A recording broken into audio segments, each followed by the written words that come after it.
WEMB Sports Radio.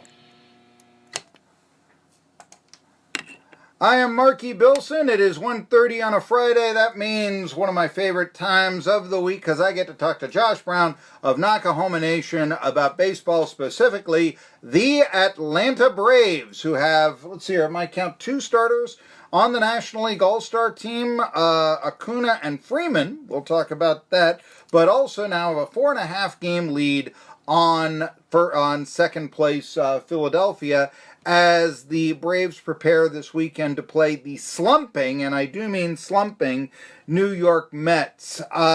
Again, though, a tough loss, though, for the Braves last night. If you're looking for any Achilles heel on the team, I guess you could say, well, do they have enough arms? Does any team have enough arms to take them through, say, a 12-man staff or so? But I guess the question, it's his second start, Bryce Wilson. You know, Fultonevich was sent down to the minors. Wilson couldn't hold a 6-1 lead last night. Is it time to bring back up Fultonevich? What's your thought right now on the end of the Braves staff, Josh Brown? Well, I think you leave Fulte down a little bit longer. I don't think you pull him back up yet because he just went down. And I don't know if yesterday was a massive indictment on Bryce Wilson. I don't think he's Max Scherzer or anything, but the Cubs are really good. It was in Wrigley. Mm-hmm. Obviously, there were moments when Bryce didn't look great, and it kind of fell apart. But I guess I don't hold it too much against him, even though, they blew a pretty substantial lead and all that stuff, right? But Bryce Wilson he's still so young, and he hasn't had a ton of big league starting experience, and so a lot of times guys like him, you'll see him come up and the club will be a little overreactionary, in my opinion, and they kind of give up on him and they send him down. And I think he still has some stuff to prove. I really do. And I think I like Fulte, but Fulte, you just can't ignore that ERA. I think you leave him down for at least a couple more weeks. It's over 5, yeah. I mean, I think Fultonevich has a tremendous upside potential, but he is slumping and such. But, okay, be the friend in need, if you will. Bryce Wilson, like I said, 2 starts, hasn't done all that well. What is it that you like about him? What do you see out of Wilson? You cover the minors. You've covered the Rome Braves. What is it about Wilson that we shouldn't do that knee-jerk Philly thing and say, send that guy back to Gwinnett? Right. Well, first of all, he's from the best state in the country, North Carolina. Oh, okay. And wait a minute. I know our signal gets in there, but okay, hold on. So, I interviewed Soroka twice. Aren't the Braves in Georgia? What? I mean, are they so nomadic from Massachusetts to Wisconsin that they can no longer claim their current home as being the... Go ahead, please. I'm sorry. I like Texas. I like Texas as well. My love-hate with Pennsylvania and all that. But yes, go ahead. Bryce throws hard, and he's got movement on his fastball, and he's durable. And, I don't know enough about... I don't know if he has the movement on his other pitches to be a frontline starter, but I think he's consistent. I think he's, minus yesterday, but just in general, over his minor league career, he's a strike-throwing guy. He throws hard, and he seems like a durable guy as far as his body goes and everything. And so I don't know if I'm not as high on him as like I ever was on Soroka or Freed or even Tukey, but I don't think yesterday's a massive indictment on him. I really don't. I don't know if he is a replacement long-term for Fulte. I don't know. But I do know that the reason the Braves stockpiled arms in the last several drafts, much to the chagrin of unpaid Braves bloggers, is because pitchers are just so flaky. I mean, you don't know. I mean, they're so injury prone, and it's a different world. It's a different position than a shortstop or a second baseman. And so I think smart organizations have lots of arms because you just never know with arms, especially bullpen arms, right? I want to ask, what do you think of the arm known as Mitch Stallings? Now, I know you said I'm not that familiar with it, but let me tell you what he did 2 days ago in Bluefield. Remember, I told you about him his first start. He was lights out as well. I don't think he's allowed to run. 6 innings, 2 hits, no runs, no walks, 11 strikeouts. 30th round pick out of Duke. He did play last year in the Braves system, but out of Atlanta. So he's an Atlanta native. Now, I know, I don't think you've seen him pitch. I think the news that you know about him is what I've told you about. But I'm trying to think of Atlanta natives that have played for the Atlanta Braves.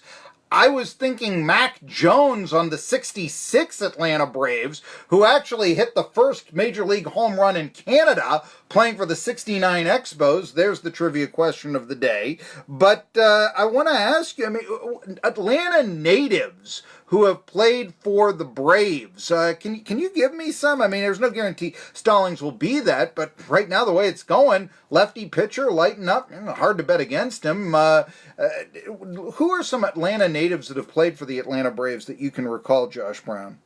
Well, in recent history, you got Blaine Boyer, who was part of the Baby Braves, 2005 Braves, and really Blaine came up with Frenchy and McCann. Mm-hmm. All three of those guys were from Atlanta, and played like travel ball together and stuff like that. So Blaine had a lot of promise and everything, and he kind of obviously fizzled out, and then had a little bit of a rebound in his career, actually, but he's the name that comes to my mind immediately. Other Atlanta natives? Goodness. My memory escapes me right now. What about Brandon Phillips? I mean, he was on the 2017 Braves, and it was a return home. Mountain boy. Yeah. He is. He's got a really cool youth camp at Stone Mountain. Stone Mountain's a little bit east of Atlanta, but it's basically Atlanta. And I was so happy when the Braves got Brandon Phillips, because I just like that guy. He's just so much fun, has charisma, and he was actually good for the Braves. Yeah. He had a good little season. Yeah, well, I mean, he was traded, pennant race pickup, I think, by the Angels. And the time. Was Jody Davis not something of a native? I know it didn't work out.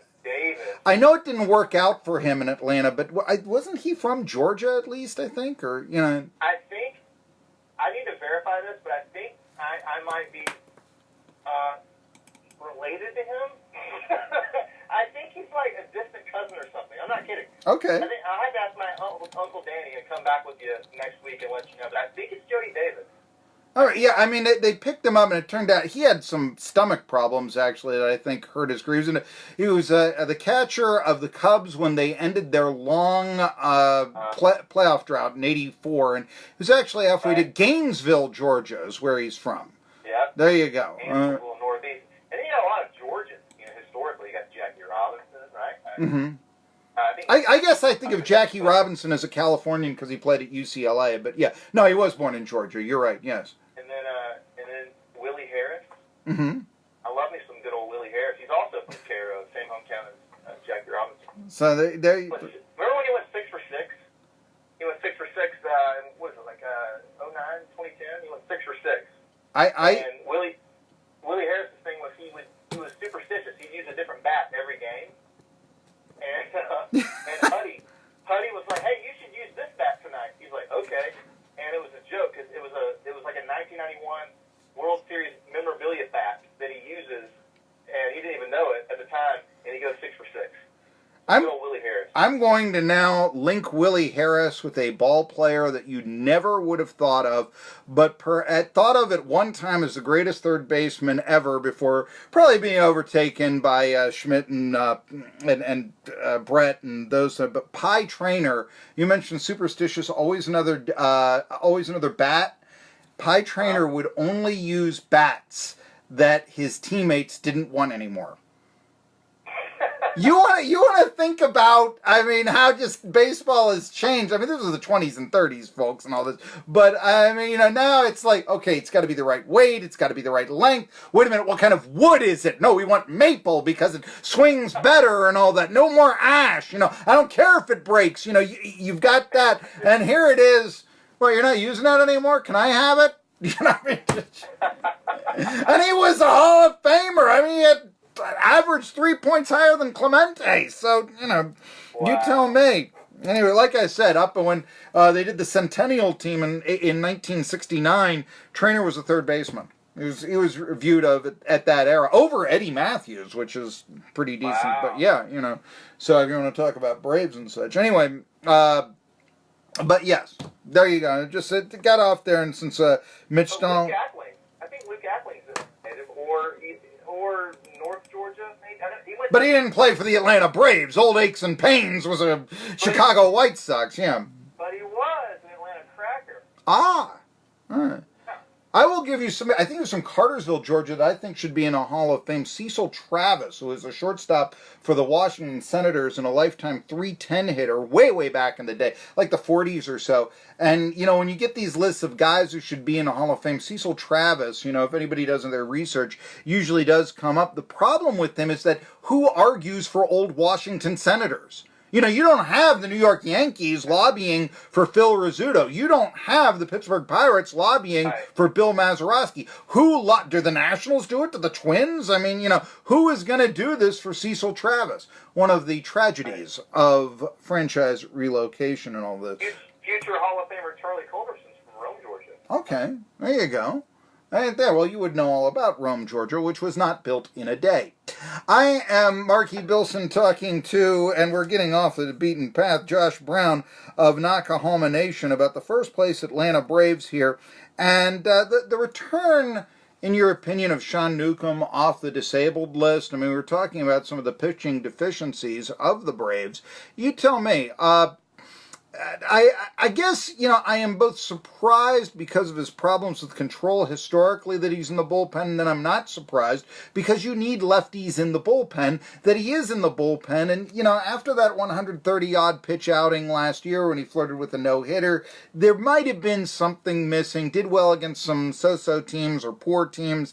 Top teams, maybe not so much. So I was not necessarily surprised that they asked him to rehabilitate himself in the bullpen, but yeah, I guess, could you ever see him returning to the rotation, or do you think that he's better, Sean Newcomb, in the bullpen for the Braves? I tell you what, I like him in the bullpen. I think that he seemed like a new man, and I'll buy that. I like Sean, and I think he's got great stuff, and as we've talked about before, over the last 2 years, Marky, his Achilles heel is walking guys and all that, and he just seemed like a new guy out of the bullpen. And the bullpen is kind of in general this year has needed so much help. It's been better than Twitter says it is actually, but it could be better, and I think you leave him there. I do. I think you found the real Sean Newcomb, and you leave him in the bullpen. That's my 2 cents. I see it. I guess a little bit, wary with the control, but I do agree with you. He has been like a new man here. What is your take on this whole start of the Cubs series with the Braves split with the Cubs? Could be a playoff preview, I suppose. But this whole Francoeur Wilson Contreras thing. To tell you the truth, I think Contreras won that by taking the high road. What was your thought on that whole commentary and affair? Well, you know me, Marky. I'm a man of very low morals, and so I was really hoping for a full-on brawl. I didn't get it, so I was a little sad. I was wanting some blood, Marky, but it's fine.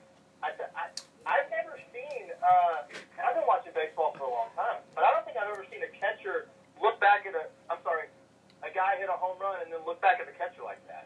I've seen guys talk junk and round first and point to the dugout and stuff like that. But I don't think I've ever seen a guy immediately look back at the catcher like that. And yeah, he took the high road, I guess, after it, and so did Tyler Flowers.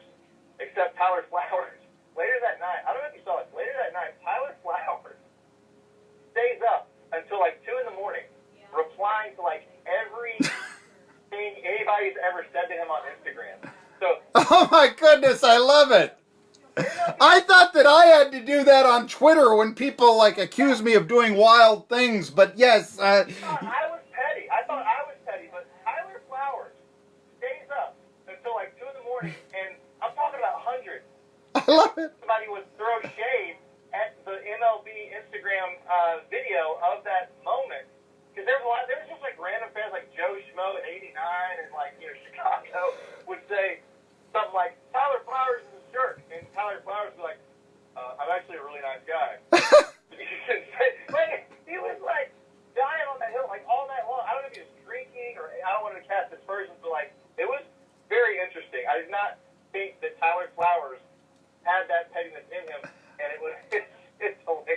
I'm reminded of John Rocker, who, by the way, I interviewed, and no, he is not a nice guy, okay? I thought I'll give him the benefit of the doubt, and then he started insulting me. He's not a nice guy.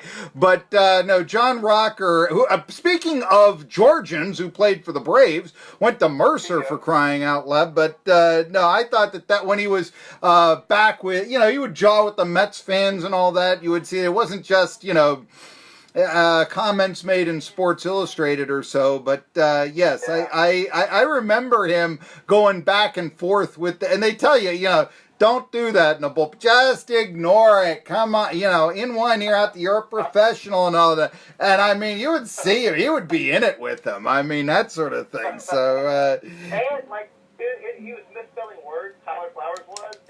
It was embarrassing. Like it was a bad look. There's no spell check on Instagram? I've just started going on Instagram because young women have told me to follow them on Instagram, you see. And I know that we need to start putting this show up, and that's going to be our next project is all this. But the videos, usually my segments like this one go longer than 10 minutes. And I think Instagram is a 10-minute limit, so I got to find the right ones to put on and all this sort of stuff. But that's a new project for us here on Tri-City Sports. Follow Tyler Flowers on Instagram. He's an inspiration. We'll call up the Braves, try to get him on, and we'll thank him very, very much and all that, you know. And let's go to the All-Star voting here, Josh Brown. All right.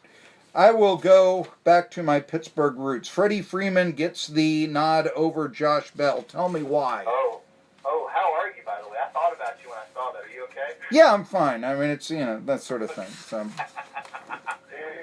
I like Josh Bell, though. I tell you what, like, he's actually fantastic, and nobody ever talks about him except for you and, like, your other guys.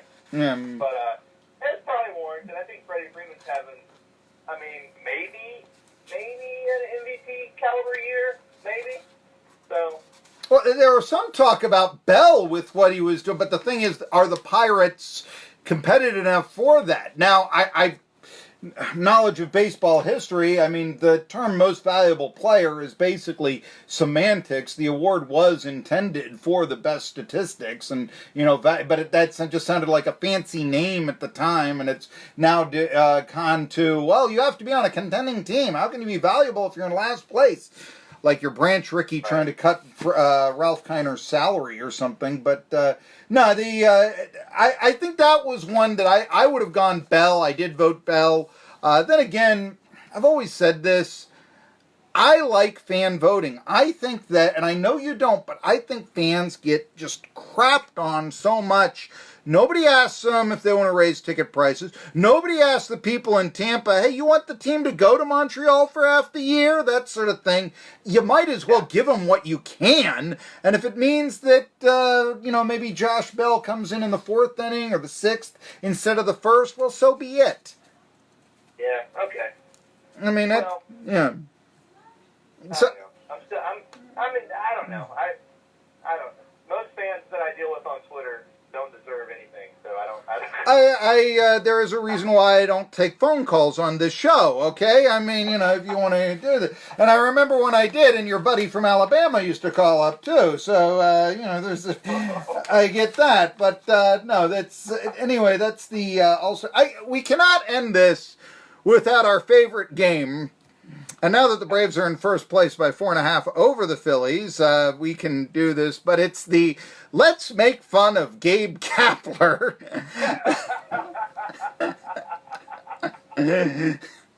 who may be cut better than both of us put together, but nevertheless is, you know. I really think he goes to a spray tan. He has to. He looks like he looks. It's not a natural tan. You can tell like a real tan from a fake tan. Are you okay, Mark? I am. You can tell, you know what I mean? You can tell a natural tan from a fake tan. He's Mickey Rourke in The Wrestler. There you go. Yes. Like he's not full on orange, but he's got a little bit of an orange tint to him. And I think he goes to spray tan. And that's fine, but I don't know, maybe I don't know. It's definitely weird. The ghost of Rusty Staub needs to go into the Citizens Bank Park manager's office and say, there's only one Legrand Orange. Anyway, let's see here. But no, I will go into the... But no, I just, you know, this whole thing now where, I mean, arguing with sports talk show hosts and, getting kicked out with Joe West because Joe West, and the rules say you cannot argue warnings and all that, that he's doing that. Now, admittedly, after he did that, it seemed to fire the Phillies up. They swept the Mets. Let's give him credit for that and all this. But I guess, my one fear about the Braves not holding on to first place, and I've said this, is that the Phillies will, hire someone sane to be in the dugout. I think that could change everything. Yeah. I think a lot of their season, and I feel like I'm beating a dead horse, but I'm telling you, I heard a national speechwriter talk about this during the offseason, and she said in a roundabout way, she's the writer for the Athletics for the Nationals, that people in the clubhouse don't really love Bryce Harper. They just don't. And he didn't come out to say that, but I think that's not helping the culture there. And I'm not saying that the reason that they're in second place is just because of that, but when you have that kind of personality, and then Gabe Kapler is just a weirdo, and I just don't think he's a good manager. It's just a recipe for disaster. I still can't believe they gave Bryce Harper 13 years. Yeah, I mean, it up to 40. And the analytics people, the Braves, if you listen to the analytics people, they did it the right way. They signed their guys through the age of 29.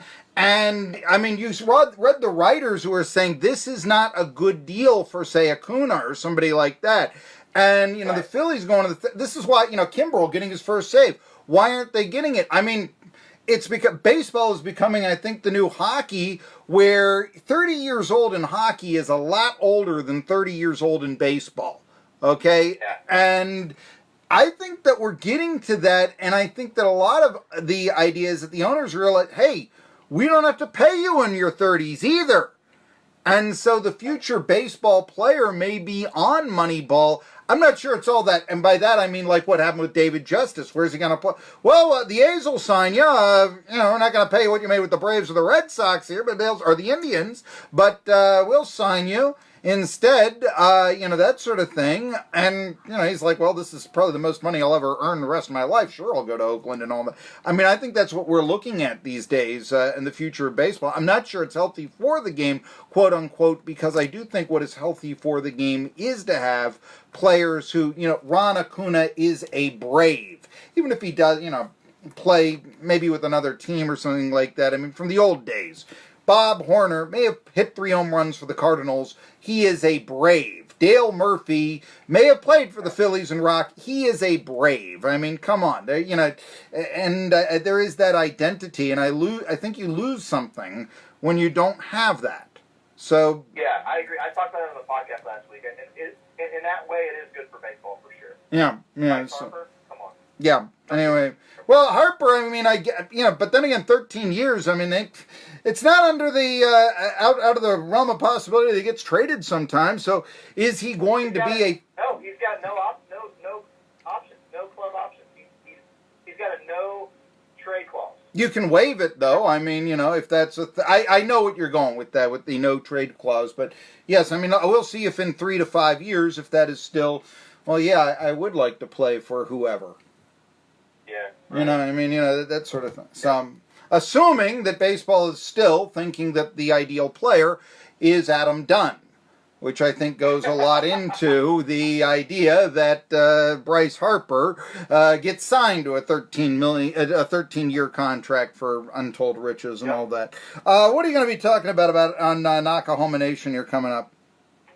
Oh, Lord. We are doing a very special MLB All-Star debate sketch where, we've written it out. It's going to be like, imagine if the Democratic Party were baseball players. Yeah. Okay, I'm going to listen to that. That could be pretty decent. The only thing about the All-Star game, I'll say this, it's not, they wanted to do the home field advantage of the World Series so they would have that impact. Before interleague play, there was so much interest because it was National League versus American League, and that did mean something. And you don't have that now. Is it still the best All-Star game? Yes. However, it has lost, Yeah, a lot of it. And I agree. And it's not worth sacrificing Chief Wahoo over. Tri-City Sports Now. There you go.